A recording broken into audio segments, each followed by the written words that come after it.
Bismillahirrahmanirrahim. Assalamualaikum warahmatullahi wabarakatuh. Alhamdulillah, syukurillah, wassalatu wassalamu ala rasulillah.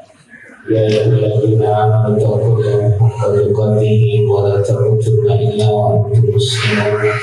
Masyaallah, kana man yashaa yaqul la haula wa la quwwata illa billahil aliyyil azim. Bapak Ibu jamaah yang dimuliakan Allah Ta'ala, marilah sebelum kajian dimulai seperti biasa, kita menambah pundi-pundi pahala, mengikuti sunnah Rasulullah SAW, membaca surat Al-Ikhlas 10 kali, berzikir 10 kali, dan bersalawat 3 kali saja.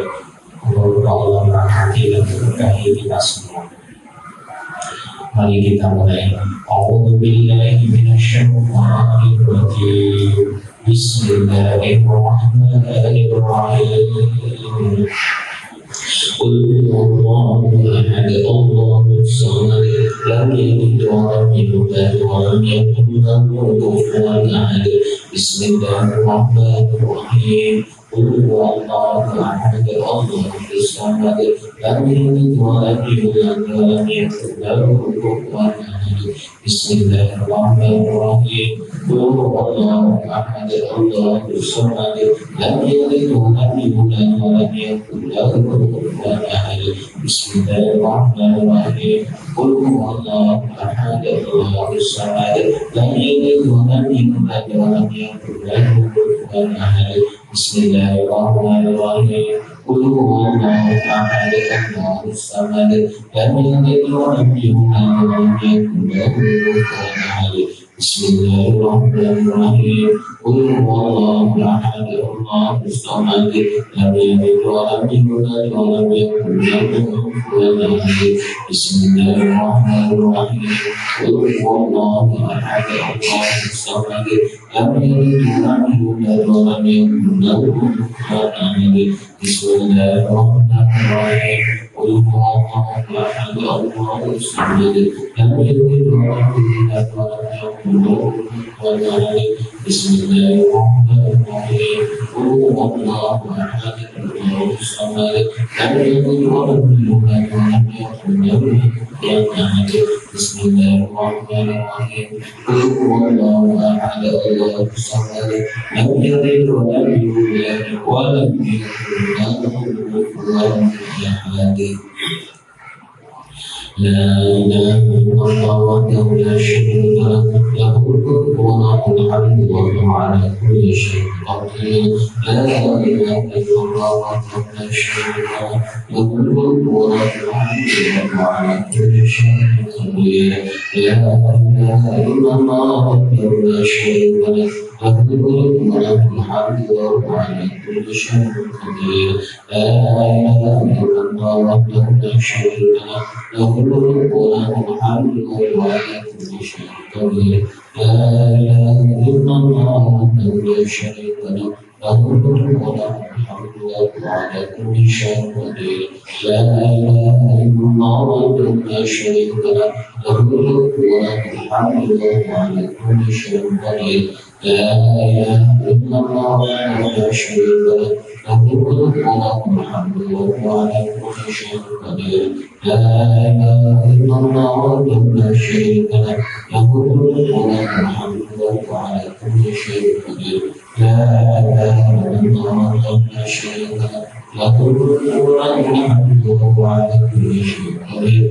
La ilaha illallah wahdahu la syarika lah, lahul mulku wa lahul hamdu wa huwa ala kulli syai'in qadir.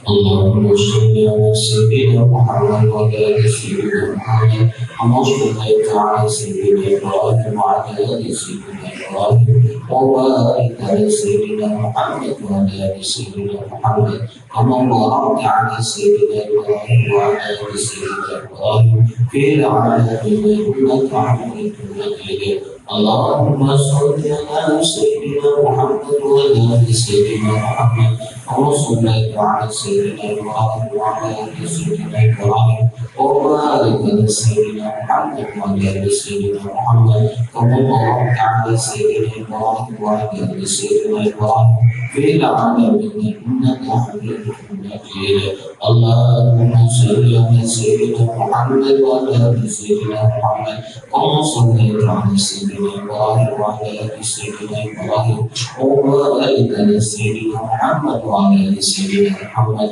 كما باركت على سيدنا إبراهيم وعلى آل سيدنا إبراهيم في العالمين إنك حميد مجيد. الفاتحة. أعوذ بالله من الشيطان الرجيم. بسم الله الرحمن الرحيم. الحمد لله رب العالمين الرحمن الرحيم مالك يوم الدين إياك نعبد وإياك نستعين اهدنا الصراط المستقيم صراط الذين أنعمت عليهم غير المغضوب عليهم ولا الضالين آمين يا رب العالمين. Moga-moga yang membaca surat Al-Ikhlas dibangunkan istana di surga oleh Allah Ta'ala, yang berzikir kepada Allah moga-moga dilipatkan datang pahalanya, diberi kebaikan oleh Allah Ta'ala, digugurkan dosa-dosanya, dimudahkan semua urusanya, dilindungi Allah dari gangguan syaitan yang khawatir dan kejahatan makhluk Allah lainnya. Moga-moga yang bersalawat kepada Nabi telah mendapatkan syafaat di yaumul kiamat. Dan moga-moga dengan rahmat Allah kita semua menjadi ahlul jannah. Amin Allahumma amin ya rabbal alamin.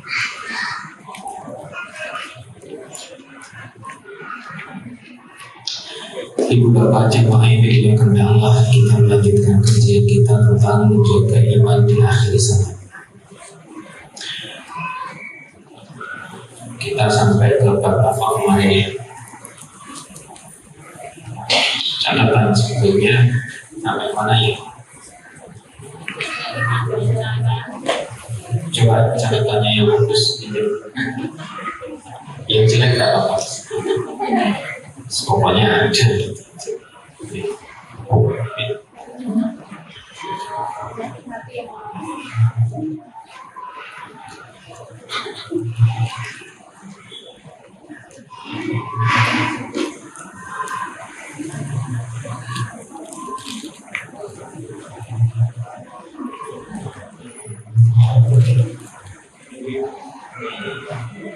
Sehingga ada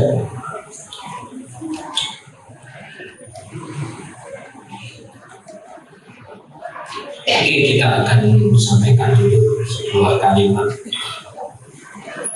Ada ulama yang membuat sebuah kalimat, sesungguhnya manusia diciptakan untuk akhirat. Selangi, sesungguhnya manusia diciptakan untuk akhirat, bukan untuk dunia. Selangi, sesungguhnya manusia diciptakan untuk akhirat, bukan untuk dunia.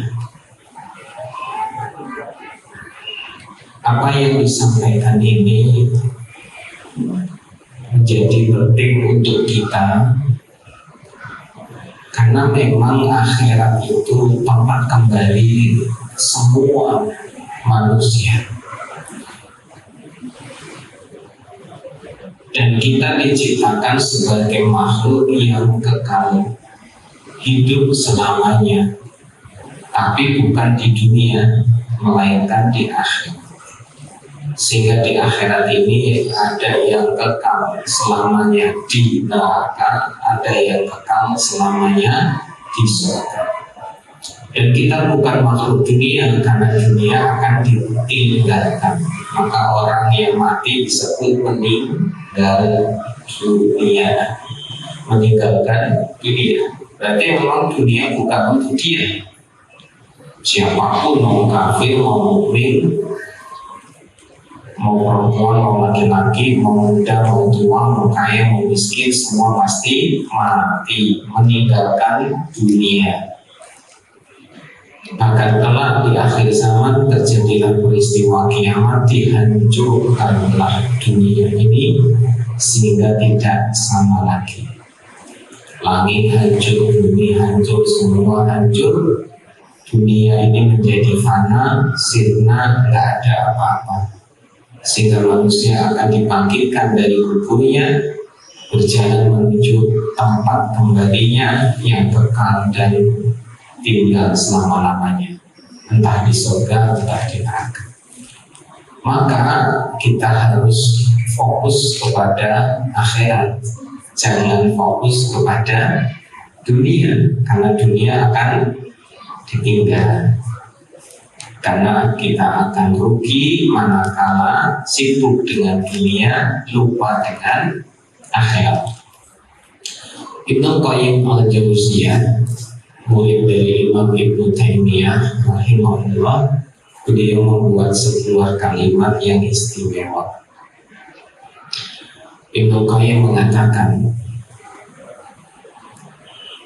jika seseorang hatinya tidak digunakan untuk mengingat Allah dan akhiratnya. Saya ulangi, jika seseorang hatinya tidak digunakan untuk mengingat Allah dan akhiratnya, maka hatinya akan dipenuhi dengan dunia. Maka hatinya akan dipenuhi dengan dunia. Yuk baca bareng-bareng. Yuk, jika seseorang hatinya tidak digunakan untuk mengingat Allah dan akhiratnya, maka hatinya akan dipenuhi dengan dunia. Nah ini ibu dan bapak. Dan apa yang disampaikan Ibnu Qayyim al-Jauziyah ini benar, karena hati kita ini tidak pernah kosong. Saya ulangi, hati kita ini tidak pernah kosong. Jika terisi iman, maka tidak mungkin kekufuran ada di dalamnya. Begitu pula sebaliknya, jika hatinya ini ada kekufuran, maka tidak ada keimanan di dalam hatinya. Orang lagi maksiat berarti lagi nggak taat, imannya sedang turun. Sebaliknya, jika orang itu beriman, sedang ibadah kepada Allah, berarti dia tidak maksiat karena imannya sedang naik. Artinya hati kita ini akan selalu terisi, apakah dengan dunia atau selainnya. Maka jika hati seseorang dipenuhi dengan mengingat Allah dan akhiratnya, maka dunia tidak ada dalam dirinya. Artinya dunia tidak menguasai hatinya, karena dunia ini hanya digunakan untuk kendaraan menuju akhirat. Saya ulangi, dunia ini adalah kendaraan untuk menuju akhirat. Jadi kita tidak sibuk ngurusi dunia, tapi kita jadikan dunia untuk tunduk kepada kita, sehingga kita bisa menjadikannya wasilah, sarana untuk mendapatkan akhirat. Kenapa ini penting kita ketahui dan kita sampaikan? Karena hari ini banyak orang yang tidak percaya dengan kehidupan akhirat. Orang yang tidak percaya dengan kehidupan akhirat, tidak percaya dengan alam barzah, tidak percaya dengan hari kiamat, berarti gugur keimanannya. Berarti dia bukan orang yang beriman. Maka kalau kita orang yang beriman, ya harus percaya kiamat pasti ada, alam kubur memang ada, pada masyarakat itu ada, syafaat itu ada, surga neraka itu ada. Dan ternyata manusia adalah makhluk selama-lamanya. Jadi kita mati tidak berarti hilang dan tidak ada lagi. Enggak, kita hanya pindah alam saja. Sebenarnya kita tidak akan mati alias hilang begitu saja. Kita hanya pindah alam saja. Maka jaga keimanan kita. Dengan apa? Dengan amal soleh, dengan ketaatan, dengan amal soleh, dengan ketaatan. Maka siapa yang taat kepada Allah, dia selamat. Selangi, siapa yang taat kepada Allah, dia selamat. Siapa yang membangkang kepada Allah, dia celaka.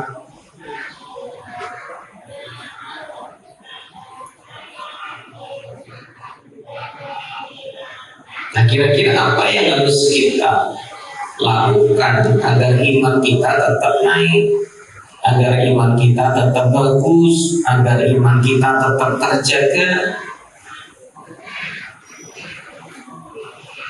Ibu bapak perhatikan, kalau anak kita mau disekolahkan, apakah di pesantren atau di sekolah IT, ya, atau di sekolah yang umum, monggo, mesti orang tua itu akan melihat yang namanya syarat-syarat, betul ya?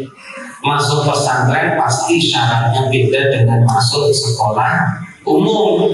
Sekolah umum yang swasta pasti beda dengan sekolah umum yang negeri. Sekolah swasta yang IP, ya, dengan yang boarding juga pasti syaratnya berbeda.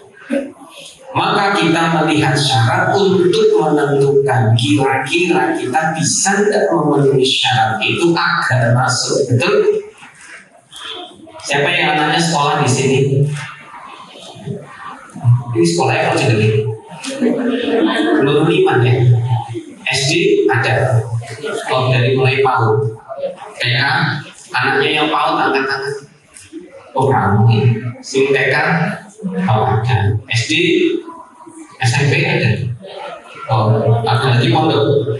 Yang pondok, pokoknya anaknya sekolah di sini semua ya. Saya tanya kebalikan, siapa yang anaknya tidak sekolah sini tapi ikut ngaji? Oh ada ya? Emang boleh? Oh boleh. Tidak diusir. Saya pikir untuk orang tua murid semua ya, ternyata. Dulu kan dengan daftarkan anak ke sini, pastikan lihat syarat-syaratnya ya. Dan kalau sudah diterima berarti syaratnya terpenuhi, betul? Ada syarat kalau di pondok ketentuan mungkin A, B, C gitu ya. Untuk TK syaratnya A, B, C. Untuk SD syaratnya A, B, C. Terpenuhi. Pertanyaan, jika tidak terpenuhi apa yang terjadi? Diterima enggak? Enggak diterima karena syaratnya enggak terpenuhi. Nah, seperti itu pula besok manusia masuk surga. Begitu pula manusia biar selamat di akhirat, maka ada syarat yang harus terpenuhi. Saya ulangi, syaratnya harus terpenuhi. Lalu anaknya di sekolah kan harus memenuhi syarat. Contoh, mau masuk SD, anaknya baru umur 3 tahun, memenuhi syarat nggak? Ya nggak bisa masuk SD. Wujudnya PAUD sih, nggak memenuhi syarat. Masuk Nurul Iman ternyata agamanya non Muslim, bisa nggak diterima? Tidak bisa, syaratnya harus Muslim, kan begitu. Artinya sekolah aja punya aturan yang harus dipenuhi syaratnya agar diterima. Apalagi orang mau masuk surga, hidup enak selama-lamanya, pasti Allah memberikan syaratnya. Nah, hari ini yang membuat kita ini lena, lupa, lalai, sibuk dengan dunia, tidak siap untuk mempersiapkan akhirat. Akhirnya syarat-syarat yang diberikan oleh Allah tidak dipenuhi. Sibuk sama dunia, lupa akhirat. Padahal semua manusia pasti ke akhirat. Semua manusia pasti akan kembali kepada Allah. Jika kita ingin bahagia, ya penuhi syarat-syaratnya. Jika kita ingin diterima masuk surga, ya harus dipenuhi syarat-syaratnya. Nah, hari ini orang sibuk dengan dunia, lupa akhiratnya. Imannya lemah, imannya kosong, imannya hilang. Akhirnya mati, baru tersadar, aduh nanti yang ngono dhisik harus kadung. Nanti yang minum bisa aku ngaji nih, iman dan harus kadung. Maka itu Bapak, kita harus tahu syarat-syaratnya. Pertanyaan pertama, apa syaratnya masuk surga? Kira-kira kita sudah memenuhi syaratnya belum? Pertanyaannya saya ganti. Kira-kira Bapak Ibu sudah memenuhi syarat belum untuk masuk surga? Sudah belum? Yang sudah angkat tangannya, yang sudah bawa syarat angkat tangan. Masih cita. Siapa yang sudah bawa syarat? Lupa lupa. Siapa yang belum membawa persyaratan masuk surga? Aceh juga. Wah, ini berarti bukan persyaratan. Nah, tadi masuk nurul iman, syaratnya dipenuhi. SD boleh butuh benar 3 tahun misalkan. TTK 5 tahun misalkan. Bayar sekian uang gedungnya itu siapa? KTP-nya asli orang Semarang, oh iya dipenuhi, pokoknya harus syarat dipenuhi. Nah, kalian mau masuk surga harus tahu syaratnya. Kira-kira sudah bawa syaratnya belum? Masalahnya bukan bawa apa belum, Pak Ustaz gak tahu syaratnya.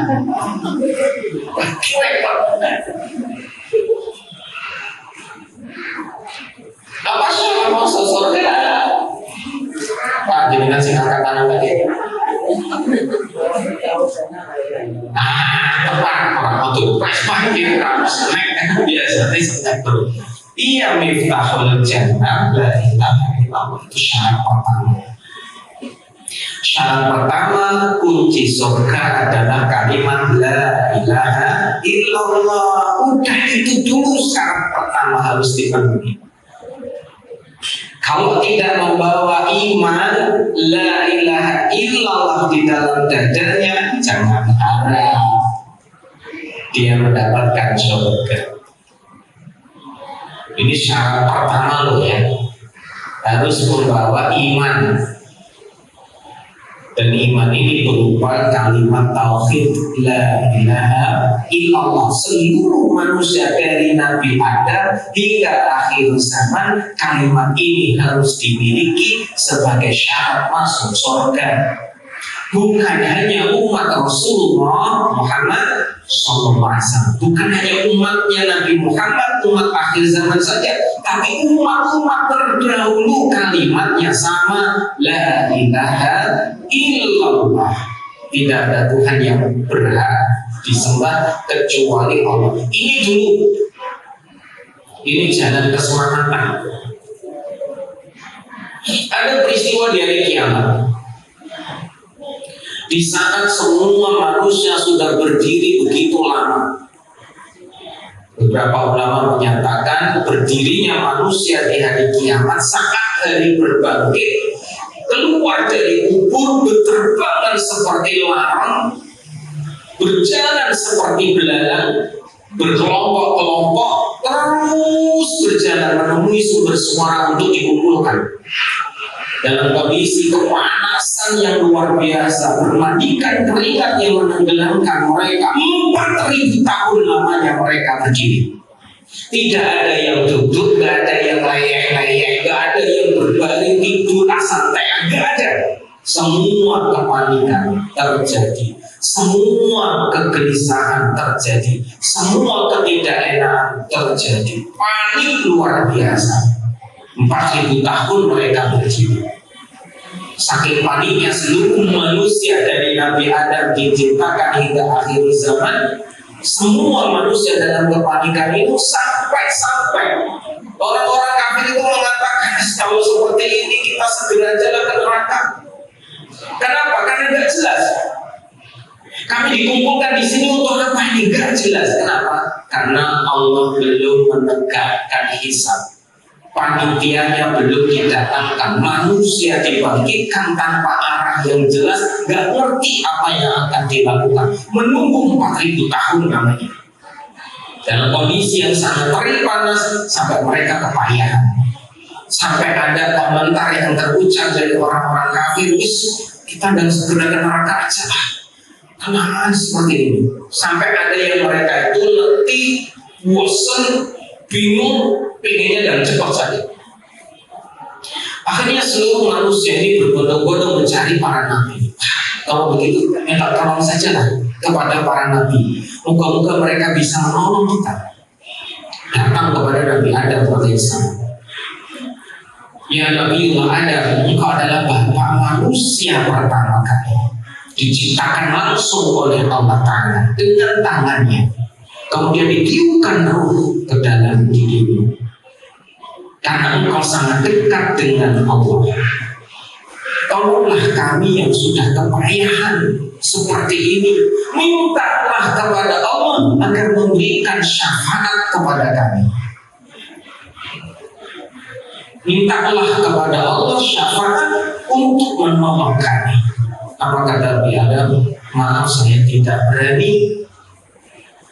Karena Allah pernah murka kepadaku yang kemurkaannya belum pernah aku dapatkan sebelum maupun sesudahnya.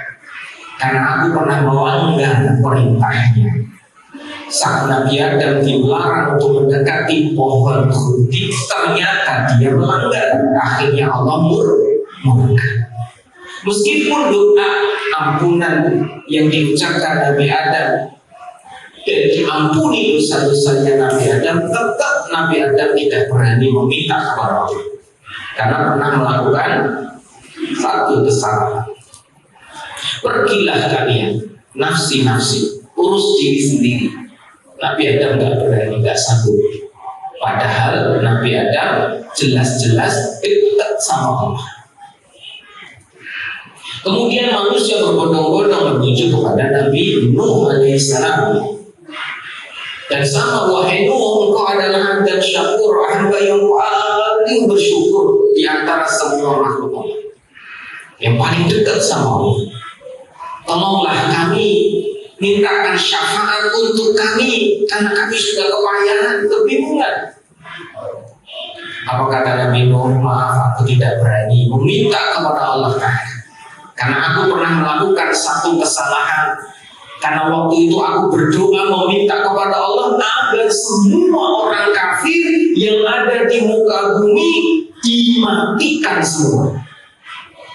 Jadi Nabi Nuh pernah punya doa mustajab yang diucapkan, yang ternyata ucapannya ini diterima oleh Allah, dikabulkan oleh Allah. Saat itu Nabi Nuh itu berdoa, ya Allah, semua orang kafir di muka bumi ini jangan ada yang tersisa. Artinya apa? Disuruh untuk dimatikan semua. Dikabulkan oleh Allah. Akhirnya yang selamat hanya yang berada di atas kapal, orang-orang beriman semua. Selain itu mati tergelam. Tak tersisa, meskipun itu anak kecil, mati semua. Nah, Nabi Nuh menyesali apa yang pernah terjadi dan berani minta sama Allah. Nafsi-nafsi, urus diri sendiri. Cobalah kalian pergi kepada Nabi Ibrahim. Akhirnya berbondong-bondong manusia mencari Ibrahim alaihissalam dan mengatakan, ya Ibrahim, engkau adalah Khalilullah, kekasihnya Allah, bapaknya para nabi dan para rasul. Karena engkau adalah kekasih Allah, dekat sama Allah, mintalah kepada Allah syafaat untuk kami agar kami ini bisa segera teratasi kepayahan yang luar biasa. Apa Nabi Ibrahim mengatakan? Maaf, aku tidak berani, karena aku pernah melakukan kesalahan, pernah berbohong sebanyak 3 kali. Padahal berbohongnya Nabi Ibrahim ini berbohong yang baik. Cuma 3 kali seumur hidup berbohong. Itu takutnya luar biasa sama Allah. Dan kita udah berapa kali? Suami berbohong sama istri pernah? Boleh nggak? Bu, boleh nggak suami bohong sama istri? Oh, tidak boleh. Boleh. Tergantung bohongnya untuk apa. Misalkan istri ngomong, gimana mas? Jilbabnya ini bagus nggak? Sampai padahal jadi elek. Coba kalau jujur, itu orang mau balas. Itu berbohong untuk kebaikan. Istrinya masak, gimana mas masakanku? Yes, selama nikah baru kali ini enak teman santai yo. Berarti cewek sini tidak masih nih. Ternyata masih makanya cintai. Ojo nanti bujune ngerti ini kasihan. Suami berbohong kepada istri. Aslinya ya masih, tapi enak masuk. Enak pada jadi. Orang itu bohongnya dibunuhkan. Selain itu tidak boleh. Jelas ya. Nah, Nabi Ibrahim itu pernah berbohong 3 kali. Yang pertama saat ulang tahun Raja Namrud, seluruh rakyat berkumpul di alun-alun. Tidak boleh ada yang di rumah. Nah, bapaknya Ibrahim ngajak Ibrahim ke sana, dikumpulkan oleh raja. Nabi Ibrahim ngapusi, aku udah ikut, aku sakit. Ngapusi, lorong, sakit. Sama ya. Nah, gue nih sama kamu ngomong ya, itu pergi. Padahal rumah, gue ide kolektor itu. Gue tukang takut. Ngomong mah, aku lagi sakit. Kok nih Pak RT ini ngomong, loh, itu rame warisan, rame UPK. Nabi Ibrahim berbohong. Dan ternyata dia uzur ngomong sakit karena dia mau menghancurkan patung-patung. Masuk ke aula di tempat patung-patung berdiri, dihancurkan semua kecuali patung yang besar. Selesai ritual acara ulang tahun Raja Namrud, kemudian dengan tentaranya masuk ke aula untuk beribadah. Loh, patungnya tidak kabeh. Sopo ini sing rusak? Investigasi dilakukan. Siapa yang saat itu tidak hadir di alun-alun? Konangan jebule Ibrahim rawon. Boleh Ibrahim diam. Ibrahim, kamu yang menghancurkan ini. Udah, mosok aku. Duh, kan tinggal kamu yang nggak ada saat itu. Nah, coba aja tanya itu patung yang besar, kapan ada di situ? Nabi Ibrahim mengatakan bukan saya yang menghancurkan, tapi patung yang besar. Raja Namrud tak terima, mosok patung gede yang menghancurkan patung cilik, piye?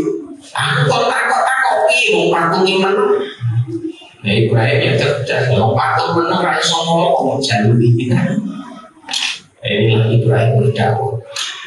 Ngapusi yang kedua.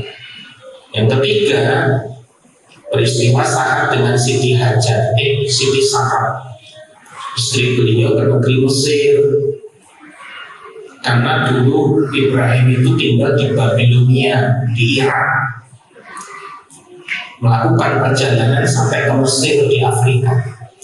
Fir'aun, raja Mesir itu punya aturan, kalau ada suami istri datang ke Mesir, maka istrinya boleh diambil oleh raja atau siapa saja. Jadi laki-laki di kota Mesir, di negeri Mesir, boleh mengambil wanita siapa saja jika datang dengan suaminya. Jadi kalau suami istri datang, istrinya boleh diambil oleh laki-laki di sana. Dipakai. Karena aturannya begitu, Ibrahim ngomong sama istrinya, nanti kalau kamu ditanya aku ini siapa, bilang saja aku adalah saudara. Nah, aku ditanya kamu siapa, aku akan ngomong itu saudariku, bukan istriku. Jelas ya? Maksudnya Ibrahim apa? Ya saudari seiman. Tapi ngomongnya saudariku gitu. Betul, sampai di kerajaan Mesir ditanya di perbatasan, ini siapa yang dibawa? Ini saudariku. Oh, boleh, silakan masuk. Masuk ke negeri Mesir, semua laki-laki melihat kecantikan Siti Sarah, terpesona, tergila-gila, sampai mereka resah gelisah. Semua laki-laki ingin mendapatkan Siti Sarah, tapi tidak bisa. Gampangnya mau direbut gitu. karena dia memiliki saudara, bukan suami dia. Suami tidak hamil. Nah, seluruh negeri Mesir laki-lakinya, semua negeri Mesir ini, seluruh laki-lakinya bikin gaduh karena mereka itu selalu mengungkit kemana Siti Sarah pergi. Akhirnya terdengar kepada raja, "Apa bagi kau ribut ini bernyusong?" Rakyat pada cerita ternyata ada kecantikan Siti Sarah yang membuat pada para laki-laki terpesona. Hanya panggil itu, orangnya mana? Hanya Ibrahim sama Siti Sarah datang ke kerajaan. Melihat kecantikan luar biasa Siti Sarah, kesengsem itu Firaun, raja Mesir. Ya pantas rakyatku si mana dong, lepek-lepek dong, wahyu nih kayak ini, kayak bidadari katanya. Belum pernah ada wanita secantik itu. Akhirnya Siti Sarah pun diambil oleh Firaun, diambil, direbut, ditarik tangannya. Tapi Allah memberikan peristiwa yang sangat menakjubkan. Langsung saat itu juga Firaun lumpuh, jatuh, terkulai lemas dan berdaya. Akhirnya dia minta tolong untuk disembuhkan. Siti Sarah memaafkan dengan syarat dia tidak boleh mengulangi lagi. Akhirnya udah didoakan sembuh langsung. Setelah sembuh diulang lagi, habis Maria dipegang lagi, tarik lagi, lumpuh lagi, diulang sampai 3 kali. Sama juga sampai akhirnya Firaun memberikan sebuah dekret, keputusan, karena kamu mengganggu laki-laki yang ada di negeriku, keluar saja dari Mesir. Akhirnya diusir.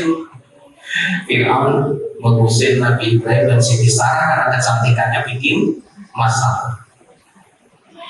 Nah, karena kebaikan Siti Sarah yang mendoakan kesembuhan, diusir dan disangoni, dikasih ya, oleh-oleh dan sebagainya untuk perjalanan, termasuk dikasih wanita untuk melayani Siti Sarah yang dikenal dengan nama Siti Hajar. Jadi Siti Hajar itu hadiah dari Raja Mesir untuk Siti Sarah melayani sepanjang perjalanan keluar dari negeri Mesir. Karena Siti Sarah tidak mendukung Raja Mesir, dia mendoakan kesembuhan, dikasih hadiah.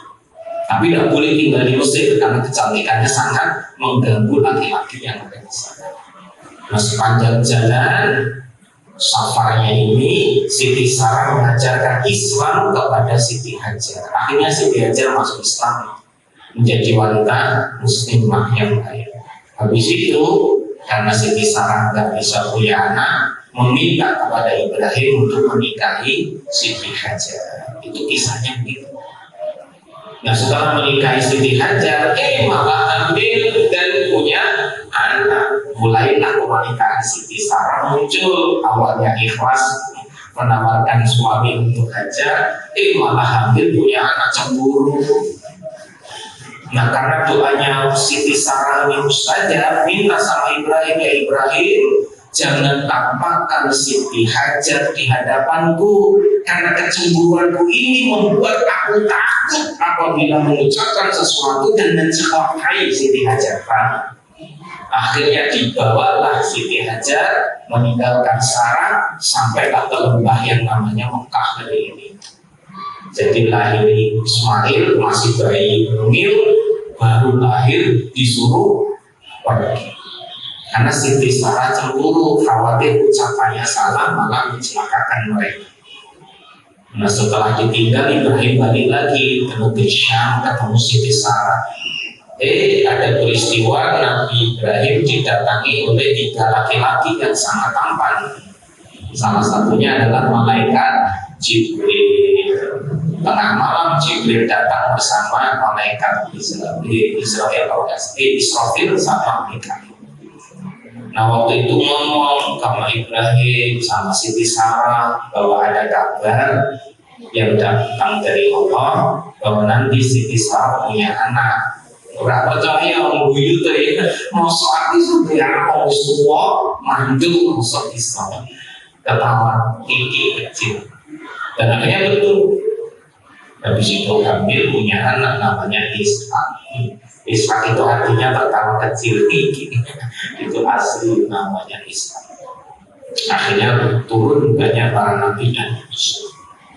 Dan Nabi Ibrahim karena bapaknya para nabi rasul dekat sama Allah, diminta untuk berdoa kepada Allah. Tapi ternyata Nabi Ibrahim tidak berani, nafsi. Temui aja Nabi Musa. Akhirnya datang kepada Nabi Musa AS. Nabi Musa juga tidak berani minta sama Allah. Kenapa? Pernah membunuh. Padahal itu nggak sengaja. Peristiwa di mana prajuritnya Fir'aun dari bangsa Kipti berkelahi dengan anak muda dari bangsa Bani Israel, tukaran ceritanya. Nah, pas Musa di situ melerai, nggak sengaja kesamplo itu, mati langsung. Jadi kekuatan Nabi Musa ini istimewa, sekali pukul mati. Karena mati takut Nabi Musa, akhirnya meninggalkan Mesir, pergi ke negeri Madian, ketemu Nabi Syuaib, akhirnya jadi mantunya Nabi Syuaib. Nah, karena pernah membunuh nggak sengaja itu, Nabi Musa takut, minta sama Allah. Nafsi urus diri sendiri, saya tidak berani. Pergi saja kepada Isa alaihissalam. Sampaikan pada Nabi Isa, ya Nabi Isa adalah Nabi yang istimewa. Waktu masih bayi kamu bisa bicara. Cobalah minta tolong kepada Allah untuk memberikan syafaat kepada kamu. Nabi Isa mengatakan, saya tidak bisa. Pergi saja kalian kepada Muhammad SAW. Nabi Isa tidak memberikan alasannya. Dia hanya mengatakan, aku tidak bisa. Pergi saja kalian kepada Nabi Muhammad. Jadi tidak ada usul. Kalau Nabi ada usulnya karena pernah melanggar. Nabi Nuh pernah berdoa itu, Nabi Ibrahim pernah berbohong, Nabi Musa pernah mukul gak sengaja. Dan Nabi Isa tidak ada usul, tapi langsung disuruh manusia mendatangi Nabi Muhammad SAW. Dan sampai kepada Rasulullah mengatakan, ya Muhammad, engkau adalah Nabi terakhir, Rasul terakhir, Nabi manusia yang diampuni dosanya, yang lalu, sekarang maupun yang akan datang. Karena engkau adalah Nabi yang istimewa, mintalah tolong kepada Allah untuk syafaat kepada kamu. Jadi minta syafaat agar diberikan kepada manusia saat. Apa jawaban Nabi? Baiklah, akan saya coba. Ini urut-urutannya yang namanya syafaat usmat, syafaat besar yang dimiliki hanya khusus Nabi Muhammad SAW. Rasulullah pernah menyatakan seluruh nabi dan rasul punya doa yang disimpan. Gampangnya itu doa pamungkas. Ini ibaratnya dari pewayangan itu para kesatria punya senjata pamungkas. Itu hanya satu. Kalau sudah dilesatkan, udah tidak bisa kembali lagi, pasti mengenai sasarannya. Nah, semua para nabi punya doa khusus, semua sudah dipakai. Nah, aku masih memilikinya dan aku pakai besok saat di hari kiamat. Nah, doa inilah yang nanti menjadikan Allah rela memberikan syafaat untuk seluruh umat manusia. Rasulullah mengatakan akan saya coba. Akhirnya Rasulullah mendatangi salah satu pilarnya Arsy. Arsy itu ya kerajaan Allah. Dan Arsy ini sangat luas, luar biasa. Dan arsy ini ditopang dengan pilar-pilarnya. Ada berapa pilar? Ada yang tahu? Pilar itu apa ya? Apa jenis pilar? Tiang. Ada 8 pilar. Dan yang menyangga itu ada 8 malaikat. Satu pilar, satu malaikat. Dan malaikat penyangga arsy ini adalah malaikat terbesar di antara seluruh ciptaan Allah yang namanya malaikat. Yang terkuat itu malaikat Jibril, tapi yang terbesar malaikat penyangga arsy. Ya, arsy aja besar, apalagi malaikatnya. Malaikat Israfil kalah, malaikat Jibril kalah besarnya. Sayapnya paling banyak 2.400 itu sebelah kanan, 2.400 lagi sayapnya malaikat penyangga arsy. Rasulullah berada di salah satu tiang arsy dan sujud lama di sana, berdoa meminta kepada Allah Ta'ala. Saking lamanya sujud Rasulullah SAW didatangi oleh Allah, langsung Allah berbicara kepada Nabi Muhammad, ya Muhammad bangunlah. Dan Allah mengucapkan 3 kalimat, jika kamu meminta akan aku beri, jika kamu bicara akan aku dengar, jika minta syafaat akan aku beri syafaat. Saya ulangi ya, sujudnya Rasulullah Muhammad kemudian diterima oleh Allah Ta'ala, dan Allah berfirman, wahai Muhammad berdirilah, jika kamu meminta aku beri, jika kamu bicara aku dengar, jika kamu minta syafaat aku beri syafaat. Akhirnya Rasulullah SAW meminta kepada Allah Ta'ala. Rasulullah berbicara meminta syafaat kepada Allah untuk semua manusia di padang mahsyar. Akhirnya Allah menerima. Baik Tuhan, pertolongan pertama untuk seluruh umat manusia di padang mahsyar. Pertanyaannya, pertolongan dalam bentuk apa? Yaitu pertolongan dalam bentuk mereka segera ditegakkan yang namanya hisab. Penderitaan mereka yang lama menunggu itu sudah selesai masanya. Yang tadi lupa aku, nggak beraturan, nggak jelas mau apa, bagaimana, harus seperti apa, nggak tahu. Maka pertolongan Allah pun datang dengan doa syafaat Nabi SAW. Akhirnya Allah tegakkan. Mulailah kemudian manusia menghadapi hari penghisaban, hari pengadilan. Yang kedua, langsung Rasulullah memberikan syafaatnya kepada seluruh orang yang beriman dari mulai Nabi Adam hingga akhir zaman. Siapa saja, kata Nabi, yang mereka memiliki la ilaha illallah dakhalal jannah, masuk surga. Jadi Rasulullah SAW mendoakan untuk mereka yang memiliki kalimat la ilaha illallah untuk dimasukkan ke dalam surga. Jadi yang pertama, syafaat Rasulullah untuk seluruh manusia, minta kepada Allah, ya Allah tolong ini diakhiri, penantian mereka yang tidak jelas ini diakhiri, segeralah untuk dilakukan eksekusi. Gampangnya begitu.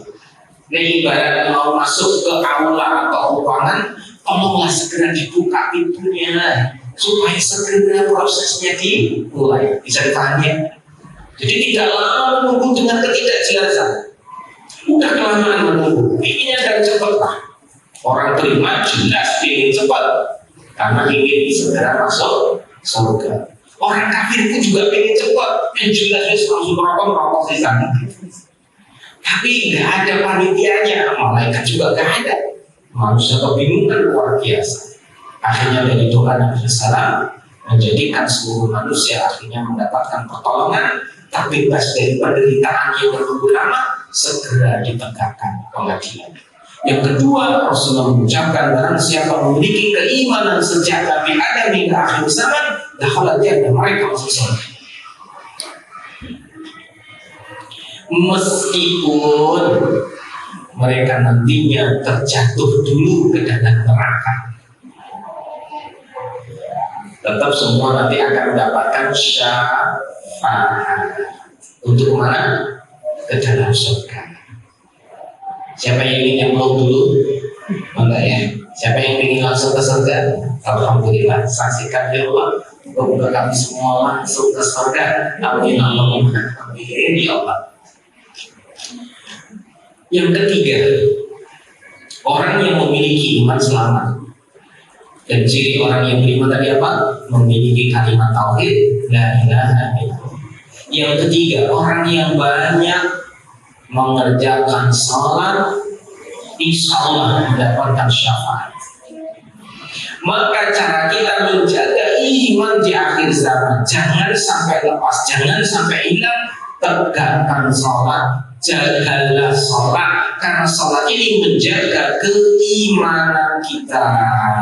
Karena di dalam salat ada tahiyat, di dalam tahiyat ada syahadat. Bisa dipahami? Jadi itu imanakum la ilaha illallah. Perbaikilah terus imanmu dengan la ilaha illallah. Maka dengan salat itu kita mengucapkan syahadat saat tahiyat, menjaga keimanan kita.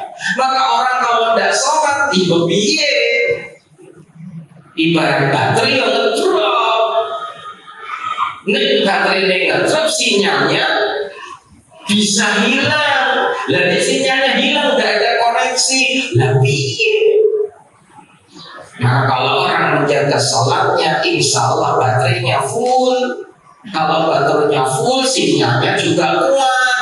Koneksi dengan Allah Ta'ala sangat bagus. Wajar jika nanti Allah memberikan pertolongan kepadanya di hari kiamat. Sholatnya bagus, amal lain insya Allah bagus. Kalau nggak ada sinyalnya, ada koneksi dengan Allah Ta'ala, gelap Pak. Nah, kalau kita HP dibuka bisa nyala karena bercahaya, ya karena ada baterainya. Coba kalau baterainya tetapi kok dinyalakan bisa enggak? Nah, ya tidak bisa, akhirnya jadi apa? Dan gelap.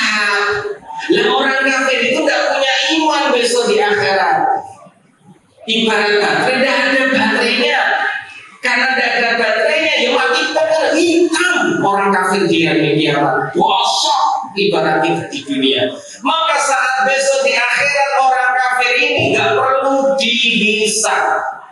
Orang kafir nggak perlu ditimbang amalnya. Apa yang mau ditimbang, mau rakyat langsung dibuang ke neraka. Sebelum terus main dan lewat siwak barang, nggak ada ditimbang barang. Oh itu bosok. Ibarat baterai mati nggak ada sinyal. Lah yang masih diperhitungkan, yang masih nyala, nah baterai ini memang pirosini pakai hari full, baterainya full, imannya mana? Wes ini ibaratnya dia mau dipakai seharian, berapa kali mati, melewati sirat yang sekian lama jauhnya, insya Allah aman. Hal yang baterainya ketik-ketik, waduh. Coba ibu bapak punya HP baterai ini jadi 5%, itu rasanya tidak.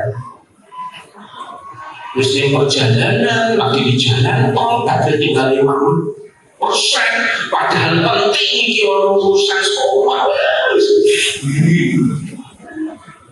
Istri saya kemarin pulang, chargernya mana? Oh boleh, boleh budi charger. Kenapa ini penting dan cepat harus online? Karena anak saya diterima beasiswa unggulan dari Dikti, harus segera ngupload dan kebetulan harus koneksi dengan HP-nya. Lah HP-nya ngedrop, masih digulai apa?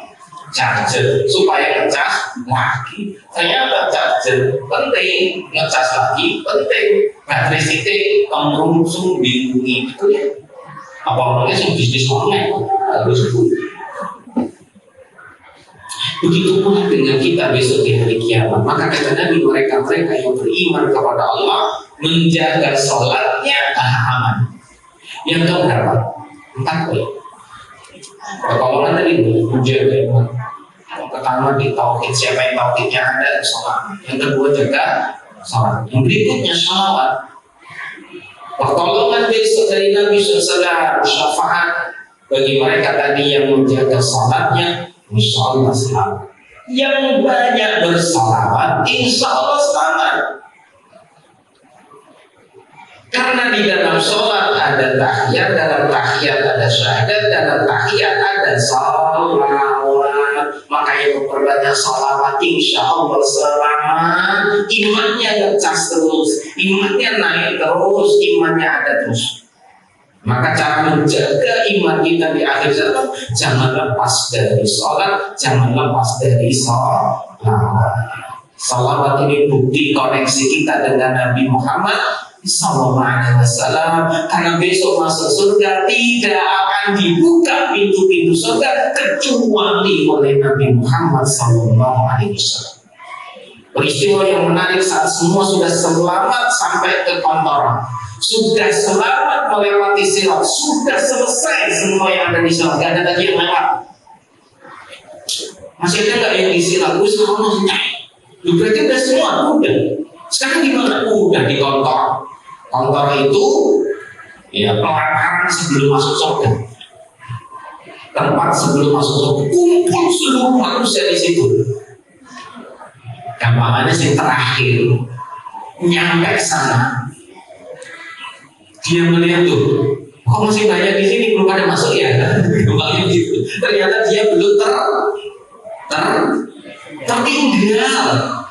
Pas dia terseok-seok, hampir jatuh, tergelincir sampai sana loh, jebulnya udah melebu. Ternyata belum ada masuk. Saya ulangi ya, tidak ada orang yang habis dari sirat langsung masuk, gak ada. Semua yang langsung selesai sirat kumpul lagi di kantor, kumpul semua dulu. Karena Nabi Muhammad SAW itu selalu mendoakan orang yang melewati sirat. Sampai orang terakhir didoakan oleh Nabi, selamatkan dia ya Allah, selamatkan dia. Maka orang yang sudah sampai duluan, ya orang mungkin masuk surga duluan. Kenapa? Lalu kuncinya jadi kawan Nabi Muhammad atau Nabi Muhammad membuka. Lalu ini Nabi Muhammad betul-betul dibuka. Dan sebelumnya jadi orang nanti sini jadinya berat. Nah coba kalau surganya dibuka oleh Nabi, Rasulullah langsung masuk. Lah sing Islam piye? Aduh, kalau saya ngomongin kata Nabi SAW, barang siapa yang bersalawat kepadaku kelak saat melewati sirat, kaki-kaki mereka didatangi oleh bacaan salawat, dan bacaan-bacaan salawat itu meneguhkan, menguatkan kaki-kaki mereka. Gampangannya kaki yang mau tergelincir sedang goyah dicakali sama bacaan-bacaan sholawat. Jadi bacaan sholawat itu kayak datang dan menguatkan kaki-kaki mereka. Duduk jadi kuat sampai ke sirat terlalu. Dan Rasulullah di ujung berdoa, ya Allah selamatkan dia semua sampai selesai. Nah setelah selesai semua di kantor, baru kemudian dibersihkanlah mereka. Yang luka dibersihkan, yang cacat dibersihkan, yang terbakar dibersihkan, sampai tubuhnya menjadi tubuh ahli surga. Kemudian hatinya dicek, kalau masih ada yang dongkol, masih ada yang kecewa, masih ada yang sakit hati, itu dihindarkan semua oleh Allah. Saling mereka mengikhlaskan satu sama lain. Karena ada yang saat sampai di kantor nggak ikhlas. Emang bisa lagi loh. Sering. Padahal dunia ini kita boleh dipilih jadi tak seneng kayak ini. Ketemu main gini, tak kira merokok macam itu. Situ juga sama nih. Kita bro, udah terakhir sama teman. Ya itu kamu gue menang. Itu semua dihilangkan oleh Allah. Jadi tidak mungkin orang masuk surga di hatinya masih ada kecewa, masih ada sakit hati. Saya mau nanya begitu, pernah nggak sakit hati sama suami? Pernah nggak dongkol sama suami? Pernah nggak senang sama suami? Pernah? Dan ternyata besok suamimu masuk surga. Kira-kira si jengkel. Suami pun begitu loh. Woi menengok masuk lah. Yang dulu dia aku buang sampai kira-kira ketemu orang siajunya bisa itu. Dan ternyata karena semua yang ada di kantor ini pasti masuk surga, maka Allah hilangkan, Allah bersihkan hati-hati mereka, sehingga mereka memiliki satu hati yang sama. Tidak ada yang beda, seperti cermin untuk diri sendiri. Aku melihat dia seperti melihat diriku, melihat dia seperti melihat diriku. Itu kabeh sifatnya sama semua karakternya. Orang sing bala, orang sing cerewet, orang sing mesunan, orang sing sampai bisa sebutnya sing elek-elek orang ono, sebutnya sing apik, pakai kabeh, kembar kabeh. Lalu saya ulangi, kembar kan lucu ya. Dia pondok ini kembar ini. Tapi tenang aja, Bu, gak akan ketukar suaminya, mau kembar. semua terjaga. Nah kemudian Rasulullah SAW syafaat yang terakhir saat nanti semua sudah di kantor, Rasulullah SAW pada saat itu melihat semua manusia sudah siap mau masuk surga dan tidak ada pintu surga dibuka kecuali Rasulullah yang memintanya.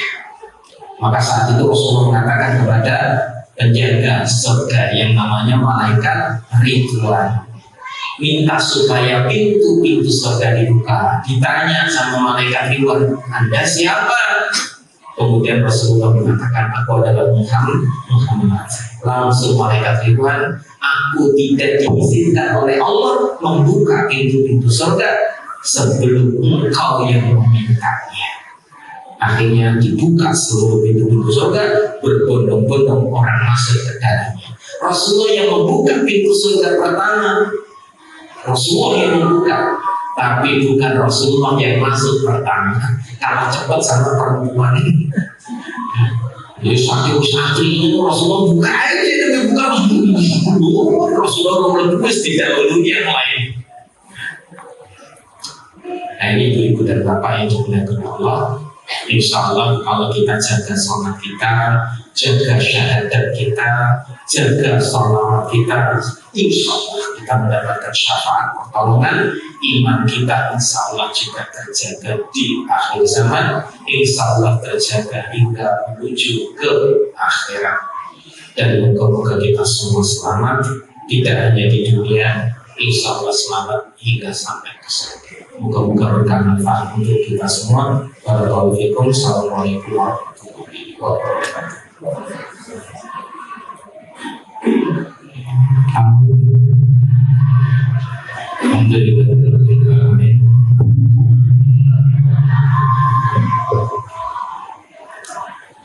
Alhamdulillah, kajian kita pada pagi hari ini dengan tema menjaga iman di akhir zaman dikupas oleh Ustaz Al-Bandar. Apa Ustaz? Ada yang tanya jawab betul? Satu saja. Oh oke. Monggo siapa yang tanya? Oh Bapak, monggo Bapak. Bismillahirrahmanirrahim. Assalamualaikum warahmatullahi wabarakatuh. Waalaikumsalam warahmatullahi wabarakatuh. Ustaz yang saya hormati, yang saya tanyakan, dalam kondisi yang digambarkan seperti awan yang berkembangan, kemudian berjalan seperti penalang, dan kondisi gelisah, panik dan lain sebagainya itu dalam rentang waktu kurang lebih 40 tahun. Itu apa juga dialami oleh orang-orang manusia yang semasa hidupnya berusaha berdoa pada Allah, berusaha sempurna, berusaha dengan sesuai kemampuannya melaksanakan perintah Allah dan meninggalkan larangan. Dan dalam kondisi seperti itu, apakah manusia, seorang bapak masih ingat dengan anak-anaknya atau dengan istrinya, anak memikirkan orang tuanya? Demikian. Assalamualaikum warahmatullahi wabarakatuh. Saat nanti manusia dibangkitkan, mereka itu akan pergi dan lari dari orang yang dia kenal. Jadi saat dibangkitkan dari kubur sampai di tempat yang namanya mahsyar, manusia itu langsung saat itu pergi berhamburan dan menghindari orang yang dikenal, menghindari istrinya, istri menghindari suaminya, suami menghindari istrinya, anak menghindari bapaknya, ibunya, ibu menghindari anak-anaknya. Kenapa? Takut dituntut. Karena siapa yang paling kenal? Ya mereka. Siapa yang paling sering interaksi dengannya? Ya mereka. Maka mereka dijauhi agar apa? Tidak menuntut. Nanti anak menuntut bapaknya, anak menuntut ibunya, ibu menuntut anaknya, bapak menuntut anaknya, istri menuntut suami, suami menuntut istri, tetangga menuntut tetangganya, teman menuntut temannya, saling menuntut satu sama lain. Maka saat dibangkitkan mereka lari nggak tentu arah, menghindari orang-orang yang mereka kenal. Sampai akhirnya mereka dikumpulkan oleh Allah Ta'ala di satu tempat dan akhirnya dikumpulkan dengan orang yang dikenalnya. Gampangnya dikumpulkan dengan kaumnya.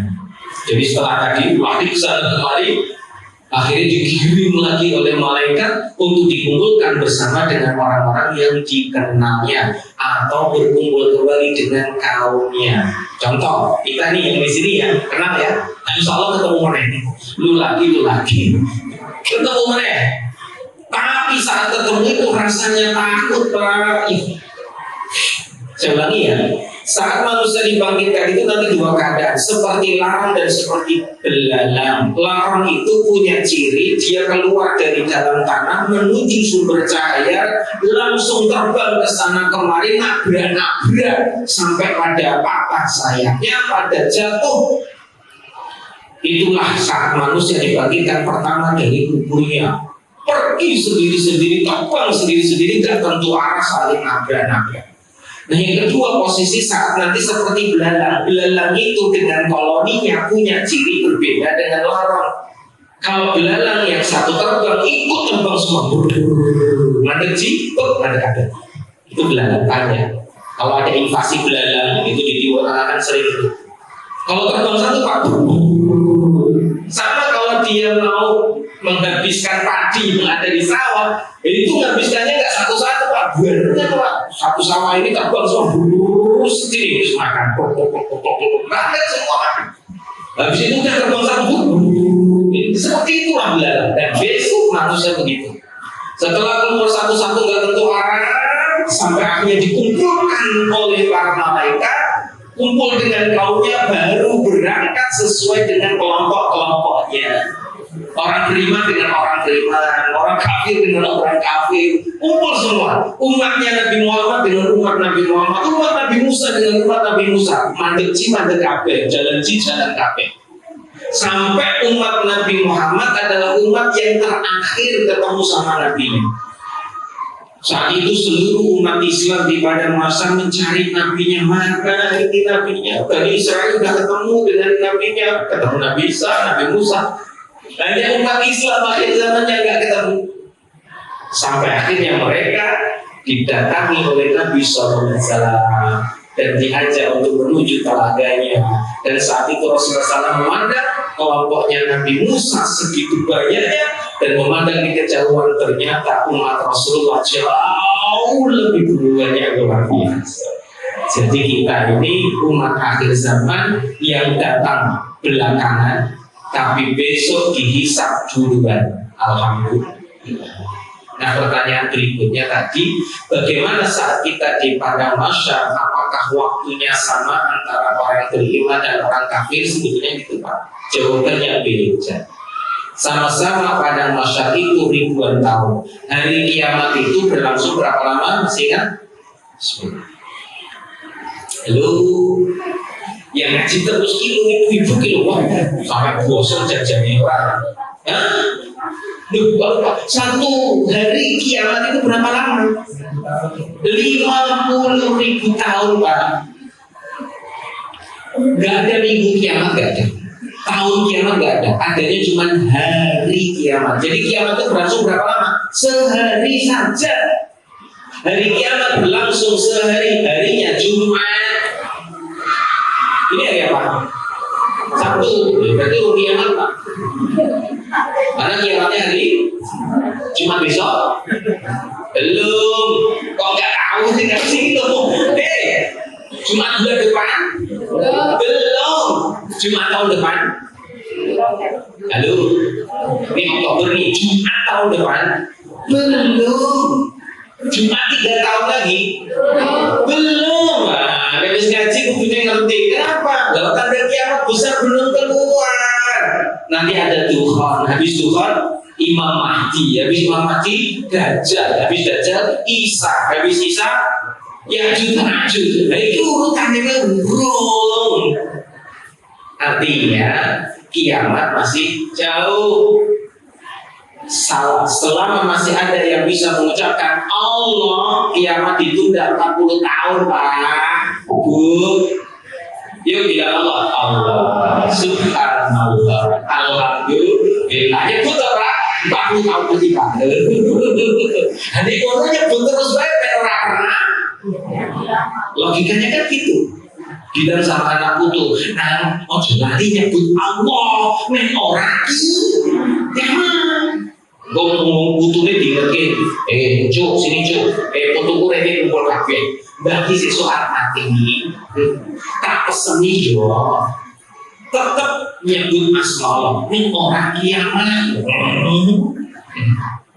Tapi Allah punya rahasia yang ini terjadi nanti di akhir zaman. Apa rahasianya? Siapa yang bisa mengucapkan Allah mati serentak. Bilang Allah mati, Allah mati, cik dulu mati, cik apa? Mati. Berbalik mati. Siapa yang masih bisa mengucapkan Allah berarti ada iman di dalam hatinya, mati serentak. Nah karena sudah mati serentak, nggak ada lagi orang bisa mengucapkan Allah. Saat itu mundur kan. Mulailah detik demi detik kiamat akan terjadi. Sudah mulai hitung mundur. Nah di hari kiamat terjadi 50.000 tahun. Meskipun itu lama 50.000 tahun hitungannya dunia cuma sehari, tapi rasanya itu selama 50.000 tahun. Nah itu berbeda untuk masing-masing orang. Untuk orang Islam, orang beriman terasa cepat, seperti kita berada di waktu asar sampai maghrib. Orang beriman saat peristiwa kiamat terjadi yang dirasa itu cepat, seakan-akan menunggu dari waktu asar sampai maghrib. Pendek enggak? Pendek. Tapi orang kafir rasanya sulit. Ya sama dengan kita kalau merasa bahagia senang rasanya cepat. Tapi ini sedih kecewa kalau lagi bangkrut terus rasanya jelas ya. Jadi perasaannya itu berbeda-beda. Padahal waktunya sama. Nah, insya Allah kita semua akan dimudahkan saat hisab, insya Allah dipercepat oleh Allah Ta'ala, sehingga kita tidak terlalu lama menunggu di padang mahsyar, segera mendapatkan kenikmatan di dalam surga. Amin. Allahumma amin. Ya. Barakallahu fikum. Jumpa lagi di lain kesempatan. Moga-moga selalu sehat walafiat, panjang umur, berkah usianya. Moga-moga keluarga kita sakinah mawaddah warahmah, anak-anak yang soleh. Moga-moga kita semua husnul khatimah dan menjadi ahlul jannah. Rabbana atina fid dunya hasanah wa fil akhirati hasanah wa qina adzabannar. Wa qina jannata ma'al aziz ya rabbal alamin. Alhamdulillahi rabbil alamin. Assalamualaikum warahmatullahi wabarakatuh. يا ربي لك الكون ينادي وفق من جاءك يسعى